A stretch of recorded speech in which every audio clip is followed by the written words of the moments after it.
RCB Chennai ವಿರುದ್ಧ ಗೆದ್ದು ಬೀಗಿದೆ. ಈ ಮೂಲಕ ಬ್ಯಾಕ್ ಟು ಬ್ಯಾಕ್ ಗೆಲುವು ಆರ್ಸಿಬಿ ತಂಡದ ಪಾಲಾಗಿದೆ. ಅದು ಕೂಡ ಈ ಮ್ಯಾಚ್ ಆಗೋದಕ್ಕಿಂತ ಮುಂಚೆ ಆರ್ಸಿಬಿ ಬಗ್ಗೆ ಟ್ರೋಲ್ ಆಗಿದ್ದು ಅಷ್ಟಿಷ್ಟಲ್ಲ. ಕಾರಣ ಚೆನ್ನೈನ ಚಪಾಕ್ ಮೈದಾನದಲ್ಲಿ ಆರ್ಸಿಬಿ ಗೆದ್ದು ಬರೋಬ್ಬರಿ 17 ವರ್ಷ ಆಗಿತ್ತಂತೆ. ಅದಕ್ಕೆ ಕೆಲವರು ತುಂಬಾ ಟ್ರೋಲ್ ಮಾಡಿದ್ರು. ಆರ್ಸಿಬಿ ಈ ಹಿಂದೆ ಚಪಾಕ್ನಲ್ಲಿ ಗೆದ್ದಾಗ ಗೋಲ್ಡ್ನ ರೇಟ್ 10 ಗ್ರಾಮ್ಗೆ 12,000 ಇತ್ತು. ಈಗ ಎಷ್ಟಾಗಿದೆ ಅನ್ನೋದು ನಿಮ್ಗೆ ಗೊತ್ತು. ವೈಭವ್ ಸೂರ್ಯವಂಶಿ ಅನ್ನುವಂಥ ಹುಡುಗ ಇನ್ನೂ ಕೂಡ ಹುಟ್ಟಿರಲಿಲ್ಲ. ಈಗ ರಾಜಸ್ಥಾನದ ಪರವಾಗಿ ಆಡ್ತಾ ಇದ್ದಾನೆ.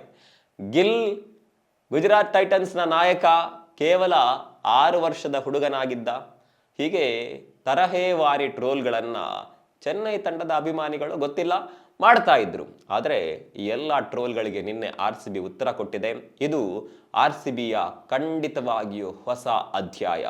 ಆರ್ಸಿಬಿ ಕಳೆದ 8 ಪಂದ್ಯಗಳಲ್ಲಿ ಸೋತಿದ್ದು ಒಂದನ್ನು ಮಾತ್ರ. ಅದು ಯಾವ ಪಂದ್ಯ ಅನ್ನೋದು ಗೊತ್ತು. ಎಲಿಮಿನೇಟರ್ ಪಂದ್ಯದಲ್ಲಿ ಸೋತಿದ್ದು ಬಿಟ್ಟರೆ ಆರ್ಸಿಬಿ ಸತತವಾಗಿ 7 ಮ್ಯಾಚ್ಗಳನ್ನು ಗೆದ್ದು ಬೀಗಿದೆ. ಅದರಲ್ಲೂ ಕೂಡ ಚೆನ್ನೈಗೆ ತನ್ನ ತವರಿನ ಅಂಗಳದಲ್ಲೇ ಸೋಲಿನ ರುಚಿಯನ್ನು ತೋರಿಸಿದೆ. ಆರ್ಸಿಬಿಯಲ್ಲಿ ದೊಡ್ಡ ಮಟ್ಟದ ಬದಲಾವಣೆಗಳು ಖಂಡಿತವಾಗಿಯೂ ಆಗಿದೆ. ಈ ಬಾರಿ ಆರ್ಸಿಬಿ ತಂಡದ ಮೇಲೆ ಖಂಡಿತವಾಗಿಯೂ ಧೈರ್ಯವನ್ನು ಇಡಬಹುದು. ಬ್ಯಾಲೆನ್ಸ್ ಆಗಿರುವಂಥ ತಂಡ. ಬ್ಯಾಟಿಂಗ್ ಎಷ್ಟು ಸ್ಟ್ರಾಂಗ್ ಇದೆಯೋ ಬೌಲಿಂಗ್ ಕೂಡ ಅಷ್ಟೇ ಸ್ಟ್ರಾಂಗ್ ಇದೆ. ಯಾವ ರೀತಿ ಚೆನ್ನೈನಲ್ಲಿ ಬೌಲಿಂಗ್ ದಾಳಿ ಮಾಡಿದ್ರು ಅನ್ನೋದನ್ನು ನೀವೆಲ್ಲ ನೋಡಿದ್ರಿ. ಅದು ಕೂಡ ರಜತ್ ಪಾಟಿದಾರ್ ಅವರ ಆ ಕ್ಯಾಪ್ಟನ್ಸಿ ಮೋಡಿ ಮಾಡ್ತಾ ಇದೆ. ಈ ಮೂಲಕ ಆರ್ಸಿಬಿ ದೊಡ್ಡ ನಿರೀಕ್ಷೆಗಳನ್ನು ಹುಟ್ಟು ಹಾಕಿದೆ.